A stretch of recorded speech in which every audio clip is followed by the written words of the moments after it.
If you are a solo attorney and you're shutting down your practice to join another firm, or if you're leaving a multi-attorney firm to go somewhere else, there is one issue you need to deal with before you make that move. What happens to your prior acts? Your prior acts are the legal services you performed before you joined the new firm. Those files may be closed. You may not know of any problems. You may think everything is fine.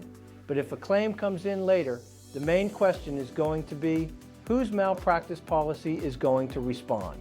A lot of attorneys assume, well, I'm joining a new firm, so I'll just be covered under their policy. That may not be true. The new firm may be willing to cover you for work you do going forward, but they may not want to pick up the exposure from work you did before you got there. They didn't supervise those files. They didn't collect the fees from those clients. They didn't have control over how the work was handled. So, they may not want their malpractice limits exposed to a claim that comes from your prior practice. Even if the law firm is agreeable, their insurance carrier may not be. The carrier may say, we'll add this attorney going forward, but we are not picking up their prior acts. So, now you have to look at another option, tail coverage. Tail coverage, or an extended reporting period, allows you to report claims in the future for work you did before the policy ended. It does not cover new work. It protects you from the exposure of your past work that could still turn into a claim later. However, it's not cheap. Tail coverage is generally based on your last premium paid. So, for example, if your current premium is $3,000, an unlimited tail would be somewhere around $9,000. Tail coverage pricing for the unlimited time period is often in the range of 255% to 300% of the current premium.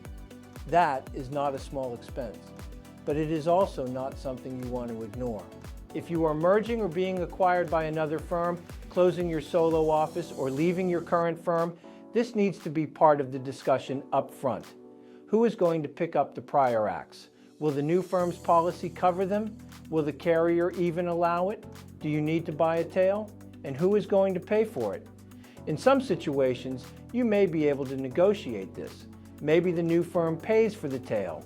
Maybe you split the cost. Maybe it becomes part of the overall deal.